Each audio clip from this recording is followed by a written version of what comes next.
Because politicians अब speech देते हैं ना, दो टाइप का स्पीच है. एक स्पीच है फ्लाईओवर वही बनेगा, दूसरा स्पीच है मंदिर वही बनेगा. दोनों का इंटेंसिटी आप देखेंगे ना, मंदिर का इंटेंसिटी बहुत हाई है, फ्लाईओवर का इंटेंसिटी बहुत लो है. बिकॉज वो बनेगा नहीं बनेगा वो पता नहीं, उसमें पैसा लगेगा, इसमें खाली बोलना है. ए शट अप या कुणाल. शट अप या कुणाल. अबे कुणाल चुप ना. शट अप या कुणाल. ए शट अप या कुणाल. या Kunal.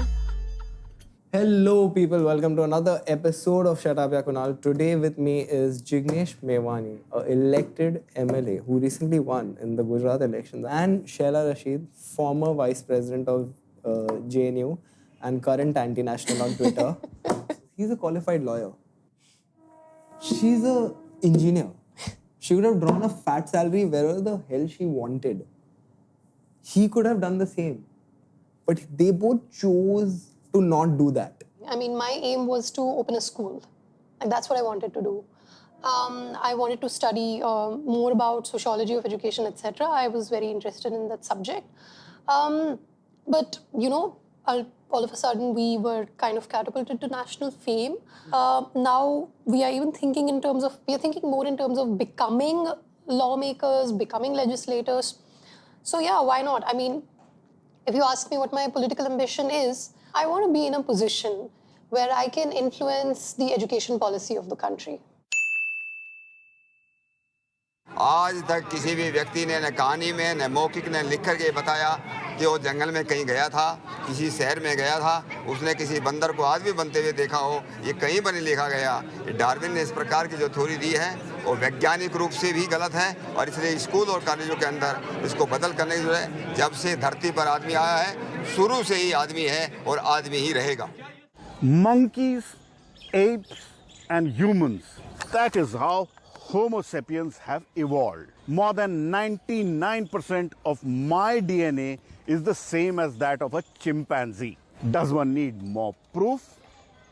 You know, this doesn't make you look great or anything, but in that interview where you said कि मोदी जी को हिमालय में जाके घंटा बजाना चाहिए, जब रिपब्लिक टीवी शॉक था कि आपको अपोलोजाइज नहीं करना, तो आपने बोला नहीं करना, तो हम लोग ऐसे शॉक थे कि क्या बात कर रहे हो यार, कर लो यार, अपोलोजाइज हो जाएगा खत्म.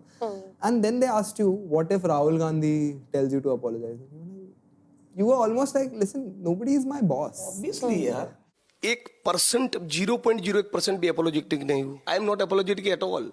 I am saying it bindasly. Okay, so now what if Rahul Gandhi comes out and says that you should apologize? That is Rahul's position. That will be Rahul Gandhi's position. Now, what if this prime minister was a woman and you had some problems with the ideology of this woman prime minister? Would you have made derogatory remarks about her as well? So what exactly would you have done if it was a woman that you disagreed with? And if it was somebody else, if it was a woman or if it was a scheduled caste, would you have made personal remarks? Other media can let you get away with that. I can't really let you do that on Republic TV. Thank you so much. I think we're going to have to leave it at that. मैंने तो बहुत बार challenge दिया. तुम हार्दिक, जिग्नेश, अल्पेश के साथ एक बार अमित शाह, विजय रूपानी और Modi, what should be the model of development, debate कर लो. हमको उस डिबेट में बीट कर लो. फिर आपको मेरे इलेक्शंस के वक्त ऐसी कैंपेन चलाना नहीं पड़ेगा कि जिग्नेश मेवानी की पहली प्रेमिका मुसलमान थी. हाँ, ये वाला 1 लाख पैम्फलेट का खर्चा किया, 18-20 हजार का खर्चा किया. वाओ.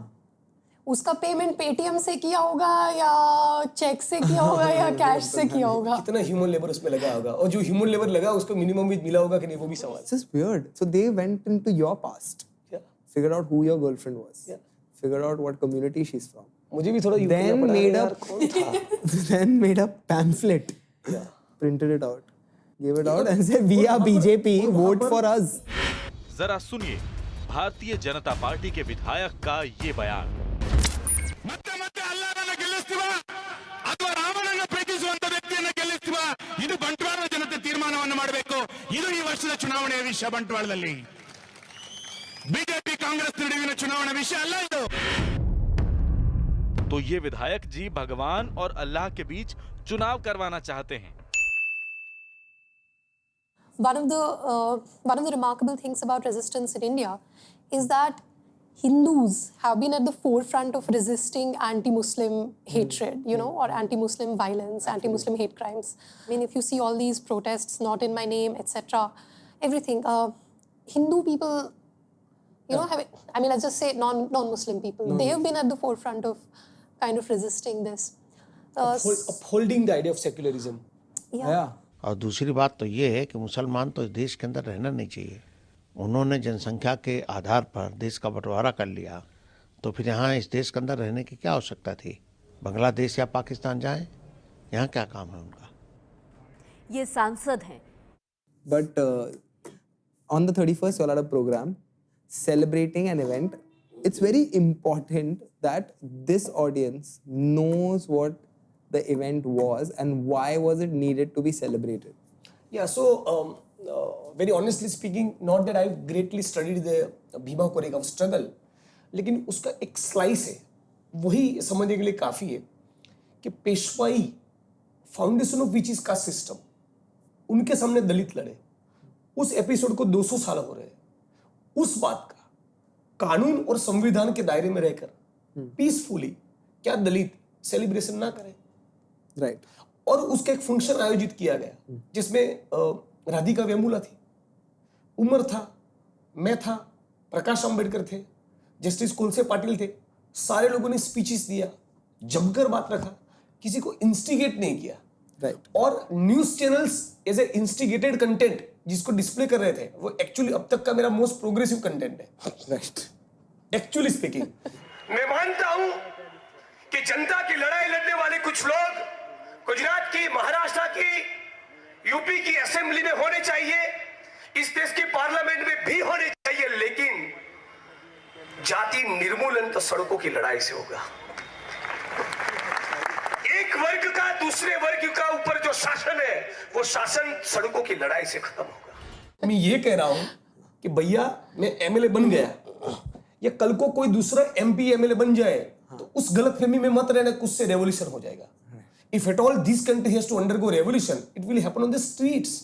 मीनिंग के लोगों को सड़कों पर उतरना पड़ेगा अपने कॉन्स्टिट्यूशनल फंडामेंटल राइट्स के लिए या क्रांति करने के लिए। Yeah. सड़कों की लड़ाई, तो लड़ाई को अच्छा लड़ाई। They are saying there has to be a street war in India. They're calling for a street war in India. They've all got together to create organized mayhem in India. They were told, burn the buses, attack the people.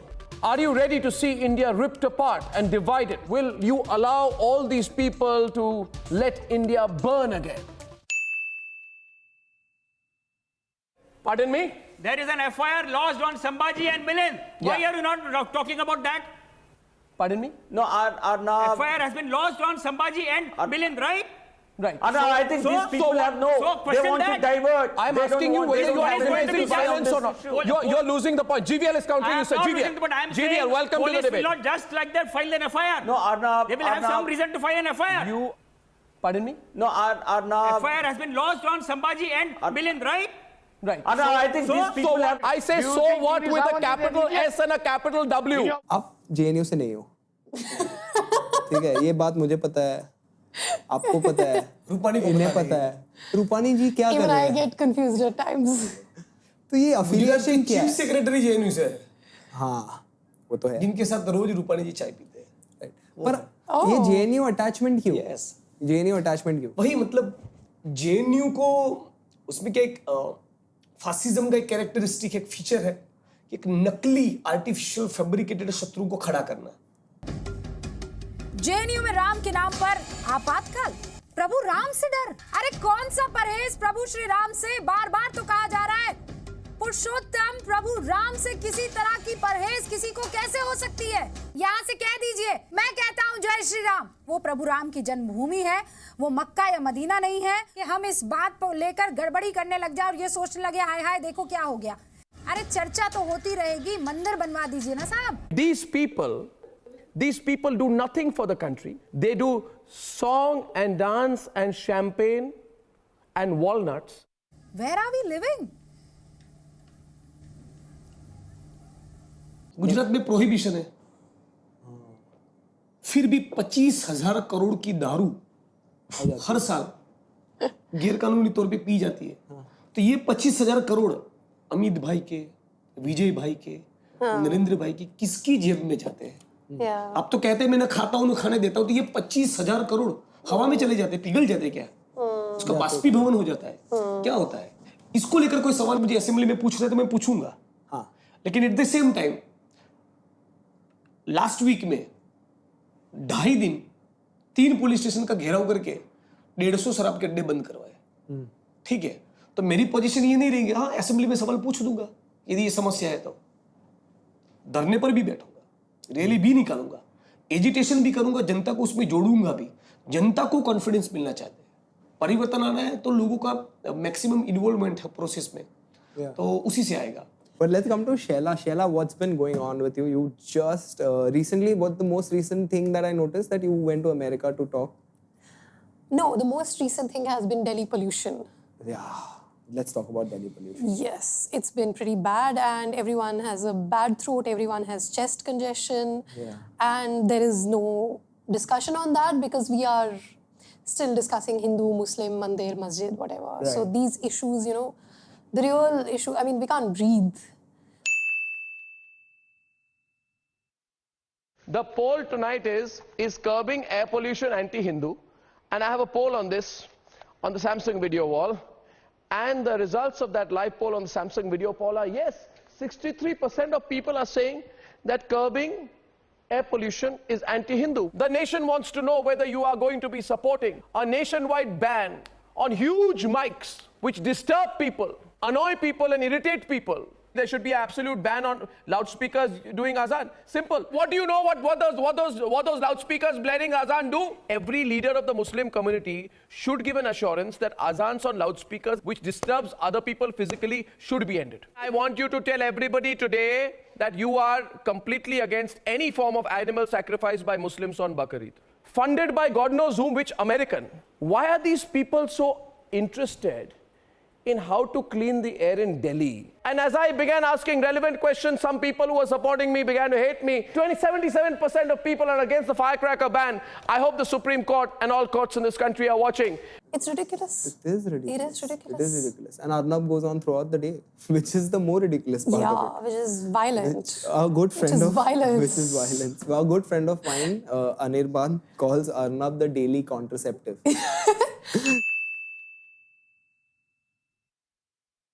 I don't think you can get into the mood for sex. You know what I mean? Like war maybe, right? You know, like किधर जाना है missile लेके पाकिस्तान तो वो हो सकता है अर्नब का शो देखने के बाद. Sex का mood नहीं होता. So that's why Anirban calls him contraceptive. You know, we actually don't watch Republic TV, do you? Yeah. Every night of my life. Let's talk like gentlemen. चिल्लाने की कोई जरूरत नहीं. Look, be quiet. Keep quiet. Understand? When you're spoken to, when I tell you to keep quiet, be quiet. Why? Don't open your mouth. Why? Quiet. Don't shout. Don't shout. I'm sitting. How far am I from you? Yes. 1 foot away. I can actually shout so loud that even without a mic or a satellite connection, you will be able to hear me. If I give a Tarzan kind of shout out here. So all you want to do is you want to come on TV, shout like a maniac. Give me some time, I Shout will, like a let maniac this and country think know what is that you will hypocrisy. scare people. Yes, I will shout. I will shout. You know why I'll shout? Because I will shout. Why are you shouting? Can't you speak normally? Are you shouting because you lack conviction? Are you shouting because you're nervous? Don't shout anymore, please. I can shout you down if you want. Shout, shout, shout. I hope you're not on steroids on the program. Calm down. You will self-combust if you don't stop at this point. You will self-combust.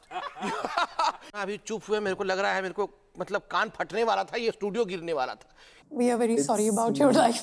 Then who you are consulting for your migraines? I'm consulting myself every morning on why I do this. He's not psychiatrically stable. Go and get some counseling from the closest psychiatrist who you can find. I suggest he gets himself admitted very quickly. Say I'm a lunatic. Say I'm a lunatic. Please get yourself a doctor at the earliest. Thank you very much. Right. More than that, पहले आप बोलोगे कि vote डालो, देश बदलेगा. फिर हम realise करेंगे कि हम तो 2 ही जन को वोट डाल रहे हैं. तो दोनों 70 साल से देश बदल नहीं पाए. तो मतलब आदमी क्या करे? डेमोक्रेसी आप देखते हैं जिग्नेश जब चुनाव लड़ते हैं 20 लाख रुपए रेज करने के लिए भी इनको पूरा क्राउड फंडिंग में जाना पड़ता है. ये सबसे गरीब एमएलए हैं और इनका जो 10 लाख का संपत्ति दिखाया गया है इवन वो भी इंश्योरेंस का पैसा है. That's not like actual assets. What I kind of wanted to say was that it's a very unfair competition. I mean tomorrow if we decide to, let's say, launch a party or if we decide to contest elections, आपका सामना ऐसे ऐसे लोगों से है जो मतलब एक एक बूथ पे 1-1 करोड़ रुपया खर्च कर देते हैं, ऐसे लोगों से आपका सामना है। तो उस हिसाब से मतलब डेमोक्रेसी ऑलरेडी बहुत अनइक्वल है। माने हम लोग उसमें जितना एक्सपेरिमेंट कर सकते हैं उतना हम एकदम करें, हम लोग खुले मन से उसमें जाएं। जिग्नेश गए, जिग्नेश ने विक्ट्री हासिल की, लेकिन ऐसे भी लोग हैं जिन्होंने विक्ट्री नहीं हासिल की। मेधा पाटकर हैं, इरोम शर्मिला हैं, ये भी एक्टिविस्ट हैं जिन्होंने इलेक्शन लड़े लेकिन वो जीते नहीं। तो उस तरीके से तो डेमोक्रेसी ऑलरेडी रिग्ड है, क्योंकि जो पावरफुल है वो उसको फेवर करती है। आपका चुनाव का आप देखिए, जब दिल्ली चुनाव था, दिल्ली चुनाव में on the election day making use of a legal loop hole, election day के दिन कमल के पूरे सभी फ्रंट पेजेस पे, मैं हॉस्टल में चल रही थी तो हॉस्टल में सारे कमरों के बाहर अखबार आए हुए थे, सब पे मोदी जी का पिक्चर और कमल था। और सब लोग पूछ रहे थे कि क्या ये कोड ऑफ कंडक्ट का वायलेशन नहीं है, लेकिन उन्होंने लूप होल का इस्तेमाल करके इसको किया। He was denied permission for a road show, but nobody said no to an air show.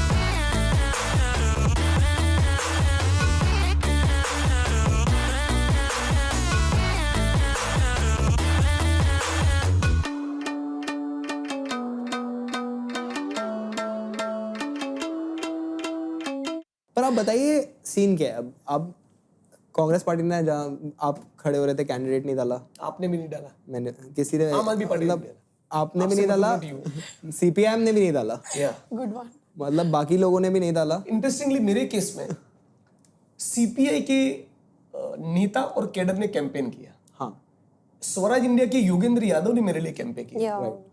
28 दलित बहुजन संगठन, जिसमें 6 दलित पॉलिटिकल पार्टी, जिसका एक पैकेज है नेशनल बहुजन अलायंस, उसके नेताओं ने मेरे लिए कैंपेन किया। सीपीआई में लिबरेशन के चालू धारासभ्य विधायक एमएलए सुदामा प्रसाद ने मेरे लिए कैंपेन किया। आप और बीएसपी के कैडर ने भी कैंपेन किया। But tell me one thing, that the problem that we see with Rahul Gandhi is, which is an obvious problem that everybody in the country sees, is that we don't see him as a leader at all. And everybody has decided collectively on many occasions that we'll not elect him. Because it's clearly proven that the people are not voting Congress in because Rahul Gandhi is their president who can't be taken seriously. Do you see that as a problem? Congress need to seriously think about.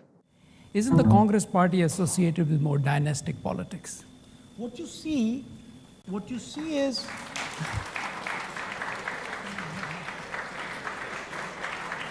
okay. Actually, most parties in India have that problem. So don't give us stick because Mr. Akhilesh Yadav is a dynast, Mr. Stalin is a dynast, Mr. Dhummal's son is a dynast. So, even Abhishek Bachchan is a dynast. I mean, that's how India runs. So I mean, don't get after me because that's how the entire country is running. By the way, last I recall, Mr. Ambani's kids were running their business. And that was also going on in Infosys, right? So that's what happens in India. The only person who knows Rahul personally is Mr. Mewani. I also love him much. That is why I also met him just twice. But you know him more than us. We've not even met him once. You know what I feel, how I imagine this country is that every youth, be it you, be it Jignesh, be it Rahul Gandhi, whoever, they should be like genuinely concerned about the politics of this country. I find, when someone says that they are apolitical, of course I have friends and family who are apolitical, who boast of being apolitical. I find that highly annoying, because you cannot be apolitical when women are being raped. You've got to speak up. You can't be apolitical when people are being killed. I'm sorry, it doesn't work for me. So I imagine a society which is political. I like that kind of a society, because when we have a society that is political, I mean, it's a JNU hangover also, because everyone in JNU is political. So even the politicians are kept on their toes all the time. So when I was in the union, it wasn't like, I mean, it's not like a cakewalk. People ask you difficult questions and you have to deliver when people are political. The problem is when people are apolitical, the politicians can get away with anything, you know. You can say the most politically incorrect thing and no one would bat an eyelid, right? That's what's been happening.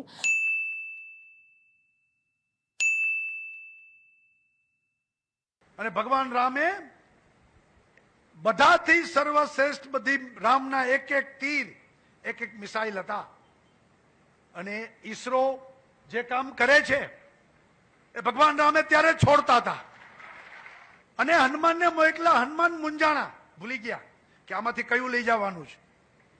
આખો પર્વત ઉપાડીને લઈ આવ્યા.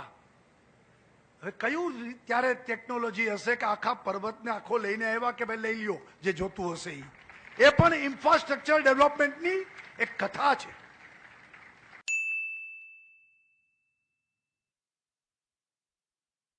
So that is where we the people in this country desperately need alternative politics. Exactly what which has to emerge from the people's movement. Chaudhary जी, चुनाव को लड़ने जा रहे हैं, क्या आपके मुद्दे हैं? मेरा चुनाव में कोई मुद्दा नहीं है. मेरा अपना एक पर्सनल मुद्दा है. मुझे पैसा कमाना, इन्वेस्ट करना है और विधायक बन के अपनी जो सारी सुविधा है वो खड़ी करना, क्योंकि ये राजनीति में ऐसा ही हो रहा है. राजनीति में जो आता है पैसा कमाता है, अपना घर बढ़ता है, ऐसा मैं भरूँ. देखो, जो विकास कार्य के लिए पैसा आता है उसमें 25% तो होता ही है. ये है. और कई तरह से काम होते हैं. जीतने के बाद अपने आप नॉलेज आ जाएंगे. अधिकारी बताएंगे मुझे पैसा कमाने के लिए. अच्छा, क्या जनता को जो नेता बने हैं उनमें बेवकूफ वगैरह बनाया क्या? भाई, इतना बड़ा हिंदुस्तान में 125 करोड़ जनता को बेवकूफ बना के कोई बंदा प्रधानमंत्री बन जाता है तो उसमें कोई काबिलियत तो होगी जनता को बेवकूफ बनाने की. मैं भी बेवकूफ बनाऊंगा. In 2009, Modi साहब comes with a book called कर्म योगी. क्या कहते हैं कि सफाई कर्मियों को सफाई काम करने में आध्यात्मिकता का आनंद मिलता है. तो भाई आओ गटर में उतरो, दे लो आप भी आध्यात्मिक. That's Modi authored book actually. Can you believe this? Such sickness of mind. इतने हजारों सालों से जो तबका जाति व्यवस्था के चलते गटर में उतर रहा है, उसको गटर में उतरना ना पड़े ऐसी मॉडर्न कोई टेक्नोलॉजी लाने के बजाय आप कहते थे नहीं उसमें स्पिरिचुअल आनंद है. तो तुम उतरो ना भाई, तुम लो ये आनंद. Have that sublime divine pleasure. You're right. ये privileged दिमाग है. ये ब्राह्मणिकल दिमाग है. और ब्राह्मणिकल दिमाग किसी का भी हो सकता है. वो शायद दलित का भी हो सकता है. तो our fundamental problem is not against Brahmins, is against Brahminical mindset, which is casteist mentality basically. Even amongst Dalit there are various subcaste. So there are Chamars who will be discriminating Valmiki with a notion that they are superior. So that also is a part of Brahminism. And I'm against that.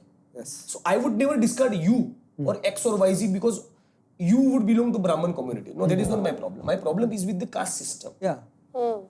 Reservations के साथ, आरक्षण की नीति के साथ जो merit का मुद्दा जुड़ा है, वो लोग यही नहीं समझ रहे कि caste system itself is against the idea of merit. Yeah, I think that's the crux. Caste system itself is against the very idea of merit. तो रिजर्वेशन के मामले में मैं actually it might offend even to a section of the Dalit community. लेकिन reservations की policy को लेकर मेरा कोई बहुत डिसेंट पर्सपेक्टिव इसलिए नहीं है कि दलित आंदोलन और दलित राजनीति का भी एक बहुत बड़ा हिस्सा आरक्षण की इर्द गिर्द बहुत घुमा है. तो मैंने खुद की पोजीशन ऐसा तय किया है कि जो गांव में बसने वाला जो भूमिहीन दलित है, मैं उसके सवाल के ऊपर फोकस करूंगा. जो गटर में उतर रहा है, जो मैनुअल स्कैवेंजिंग कर रहा है, मैं उसकी बात करूंगा. मैं उस दलित की ज्यादा चिंता करूंगा जिसको इंडस्ट्रियल वर्कर के तौर पे मिनिमम वेज नहीं मिल रहा है. हावेवर इतना तो बहुत साफ है कि जाति व्यवस्था पहले आई तो पहले जाति व्यवस्था जाए और फिर बाद में रिजर्वेशन भी जाए. आप ऐसी शिक्षा की पद्धति लागू करो जिसमें राष्ट्रपति का लड़का या गटर में उतरने वाले सफाई कर्मी का लड़का दोनों एक बेंच पे पढ़े. So let the foundation of Indian education system be equality. अब दरअसल बात ये कि we are fighting over crumbs. मतलब जो बड़े-बड़े पॉकेट्स हैं, जो बड़े उद्योगपति हैं, जो बड़े पॉलिटिशियन हैं, वो सारी संपत्ति ले जाते हैं, वो सब कुछ, वो सारे रिसोर्सेज यूज़ कर रहे हैं. हम लोग किसके ऊपर फाइट कर रहे हैं कि JNU अगर यूनिवर्सिटी है, वहाँ पे 8,000 सीट है. 8,000 कुछ नहीं होता है यार. हमारे यहाँ 1.3 बिलियन पीपल हैं. 27 is our average age. And so many millions of youth are out of the university system. अब हम लोग इस पे लड़ाई कर रहे हैं कि उसमें जो 8,000 सीट्स हैं उसमें आपको 27% OBC reservation, 22.5% SC/ST reservation, 3% disabled लोगों का रिजर्वेशन देना है. हम लोग इस पे फाइट कर रहे हैं. लेकिन फाइट ये नहीं है कि और ज़्यादा विस्तार हो सीट्स का नंबर और बढ़ाया जाए, नई नई यूनिवर्सिटीज़ खोली जाए. इस पे कोई एम्फेसिस ही नहीं है. अब आपके सामने वो क्या होता है, मतलब रोटी का टुकड़ा फेंक देते हैं और हम लोग जो है उसमें आपस में लड़ाई करते रहते हैं. So your enemy is not the person who's got your seat. Yeah. It's the person who's not creating a seat for you. आपका जो रिजर्वेशन है वो कहाँ मिलता है? JNU में, एम्स में, IIT में. और JNU में तो हम लोग उसके लिए लड़ते हैं कि उसको ठीक से आरक्षण का इम्प्लीमेंटेशन हो. बाकी जगह तो होता भी नहीं है. लेकिन जो आपकी बाकी एमिटी है, लवली यूनिवर्सिटी है, फलाना डिमकाना यूनिवर्सिटी है, उसमें रिजर्वेशन नहीं है. प्राइवेट जॉब में, प्राइवेट सेक्टर में, कॉर्पोरेट सेक्टर में रिजर्वेशन तो आप दूर की बात छोड़ दो, इंक्लूजन तक नहीं है. I mean, I have worked in the corporate sector and everyone knows this, that when you are hired, so when we were in engineering college and the placement companies would come, it was very clear that it's not necessarily, I mean, they will not ask for your percentage. Placement companies never check your pointer, your grade point average. What they check is you should have a good personality. Now, what is this good personality? You should speak English. You should be fair, well-built. You should be like, you shouldn't be malnourished. You shouldn't be like intergenerational starvation shouldn't show on your face. So what they are actually selecting is like privilege there. Yes. And if you speak good English, and as someone who speaks good English, I know how much privilege it brings me. I mean, we are not decolonized. You know, we are still colonized. You know, the point that Dr. Babasaheb Ambedkar said that this should last 10-15 years. And when this point keeps coming in at all the time, I'm just like, that means Dr. Babasaheb Ambedkar had great hopes, exactly. That so that's what I casteism would was, end. You will be shocked to know there is an NGO called Nav Sarjan in Gujarat, which did a lot of work for the Dalit upliftment. इस बार 15 अगस्त को विजय रूपाणी सरकार को challenge दिया कि आप पूरे गुजरात के 18,000 गांव में से जिन 12,000 के करीब गांव में दलित बसते हैं उसमें से सिर्फ एक गांव को अस्पृश्यता मुक्त, अनटचेबिलिटी फ्री करके दिखाओ. गवर्नमेंट ऑफ गुजरात ने वो चैलेंज नहीं लिया. यानी कि आप एक भी गांव को अनटचेबिलिटी मुक्त करने को तैयार नहीं है. ये एक एनजीओ का प्रपोजल ना होता तब भी आपको ये करना है, because there is constitutional obligation under article 17. You know, and the other argument that comes in further, which is the other people wanting reservations, which is that Jats wanted today, and I'm just like, but the society is so unequal from the beginning that these problems are not going to end anytime soon because one part of society is not even relating or understanding to what the other part of our same society is going on. No, it is a class society. The ones who migrated to UK और वहां पर जाके थोड़ा जाति के कीड़े को थोड़ा स्प्रेड किया है उस हद तक कि British parliament had to come up with a special law called equality bill in 2009 to deal with the monster of caste in UK. They are considering outlawing of caste, which we haven't done. And who is blocking it there? British Parliament जो अभी सोच रही है कि cast को ही outlaw कर दे, उसको illegal बना दे. वहाँ पे जो VHP विश्व हिंदू परिषद के फ्रंट्स हैं वो उसको रोक रहे हैं ये बोल के कि कास्ट तो इंडियन ट्रेडिशन का पार्ट है, हमारे कल्चर का पार्ट है. I mean, that's like using multiculturalism to justify fascism. I mean, caste is fascism. So today when many people, like many of the Dalit groups, their critique of our use of the term fascism is that, boss, it's always been fascism for us. मैं ऐसे लोगों को कहना चाहता हूं, अगर आपको कोई तकलीफ है तो वार करना है तो मुझ पे करिए, मेरे दलित भाइयों पर वार करना बंद कर दीजिए. वार करना है तो मुझ पे कीजिए, गोली चलानी है तो मुझ पे चलाइए, मेरे दलित भाइयों पर मत चलाइए. But what I find really unethical is that whenever there's an incident, let's just say when Rohit Vemula happened, and then he was shown black flags at BBAU in Lucknow, the Babasaheb Ambedkar University in Lucknow. So these Dalit boys showed him black flags at a convocation ceremony. And after that, there was a pause. And the boys were dragged out. They had cases filed against them. And after that, he cried. He did this drama of, that he's sobbing. Now, like Nirupa Roy. Yeah. Or when the Una incident happened, then he had to give out a statement saying कि मुझे मारो, दलितों को मत मारो. The poor and the underprivileged, the oppressed, they don't have any tools. They don't have any weapons. The only weapon that they have is their, sort of claim that we are oppressed. Let's just say their victimhood in a sense. And Modi takes away even their victimhood by himself becoming the victim. जब जब दर्द का बादल छाया, जब गम का साया लहराया, जब आंसू पलकों तक आया, जब ये तन्हा दिल घबराया, हमने दिल को ये समझाया, दिल आखिर तू क्यों रोता है, दुनिया में यूं ही होता है. मेरे देशवासियों, मेरे घर, परिवार, सब कुछ देश के लिए छोड़ा है.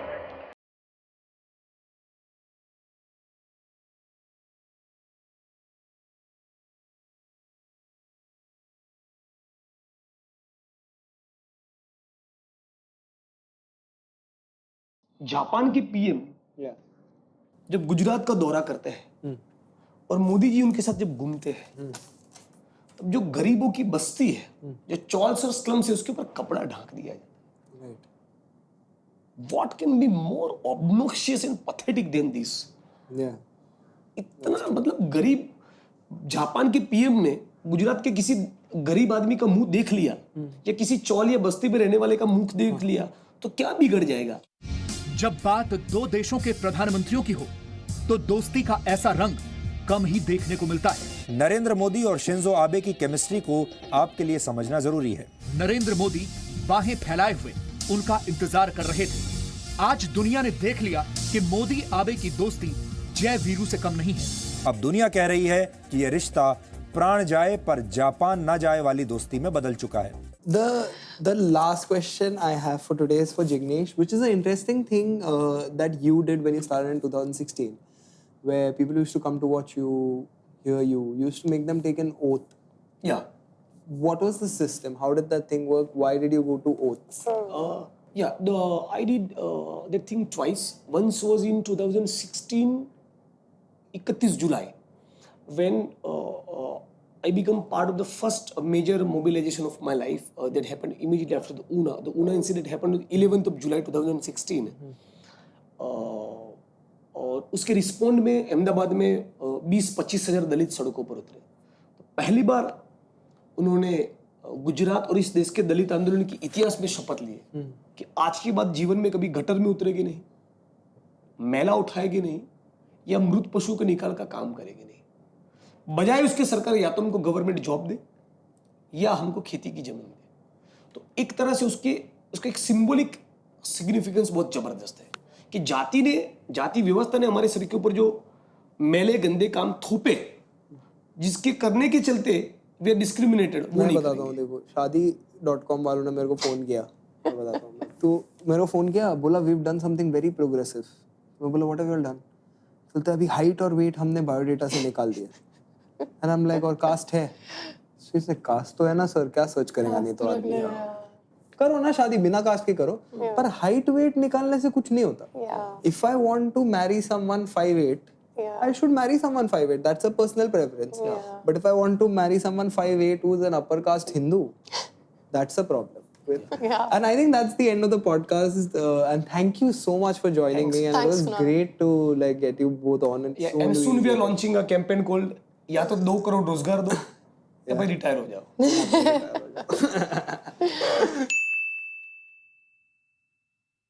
देश की राजनीति में पकौड़े वाले ट्रेंड कर रहे हैं और इस मुद्दे का नाम है पकौड़ा पॉलिटिक्स. ठंड हो तो पकौड़ा, बारिश हो तो पकौड़ा, कुछ हल्का फुल्का खाने का मन हो तो भी पकौड़ा, और अगर शाम की चाय के साथ कुछ खाने का दिल करे तो भी पकौड़ा. ठीक ये देखिए कुछ लोग गिना रहे हैं। इस वक्त मैं प्याज की पकौड़ी खा रही हूँ। बड़े बड़े 5 स्टार होटलों और रेस्टोरेंट में पकौड़े स्टार्टर के तौर पर परोसे जाते हैं। मायूस चेहरे को देखकर अक्सर लोग पूछ बैठते हैं, पकौड़े जैसी शक्ल क्यों बना रखी है। दूसरी चिंता ये कि पकौड़े को पकवान माना जाए या नमकीन। लोग हरी चटनी के साथ यहाँ पकौड़े का जायजा ले रहे हैं। पकौड़ों से ज्यादा प्यारी चीज अक्खा इंडिया में कोई नहीं।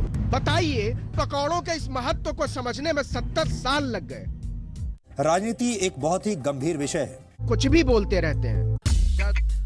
शट अप या Kunal. Shut up, yeah, Kunal. Shut up, yeah, Kunal.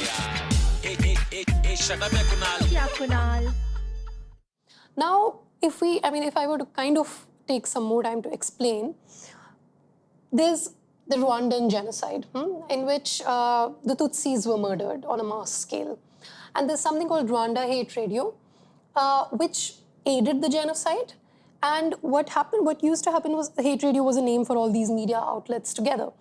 And these would pinpoint people who must be targeted and who must be murdered. And they were subsequently murdered. So 2 journalists were actually convicted for the genocide of Tutsis. Now, that is exactly how I see Republic TV and Times now.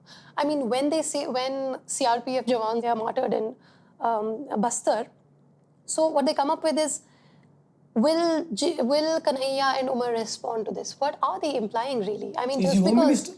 No, forget that. I mean, what they are implying really to the masses at large is that Kanhaiya and Umar had something to do with the killing of the Jawans. Now, that's really dangerous. Kanhaiya and Umar, these are like young boys who roam around without security. What if someone attacks them? Like, who is going to take responsibility? Listen to me.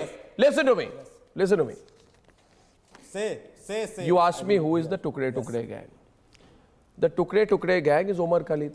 Omar Khalid is the Tukre gang. If you support the टुकड़े gang, तो हम उसके टुकड़े देश की पहचान, हमारी पहचान है। मैंने आज आपके प्रोग्राम पे कहा कि टुकड़े इनके उमर खालिद जैसे लोगों के होंगे। हम लोग ऐसे लोगों के भी टुकड़े करने जानते हैं, लेकिन उमर खालिद जैसे लोगों के टुकड़े जरूर हो सकते हैं। Let me tell you very categorically. यहाँ लॉजिक के बदले में सोचो मिलता है, वो खोले जो उसको ऑरेंज लड्डू मिलता है। यही देश नहीं जुमलों की रेस है, इसमें सच ने किया कैमोफ्लेज फेस है। देखो मैंने अब सवाल करने छोड़ दिए हैं, मैंने तेज भागने को नए जूते लिए हैं, मेरे सारे सपने धीरे धीरे मर रहे हैं। सियाचिन में हमारे जवान लड़ रहे हैं,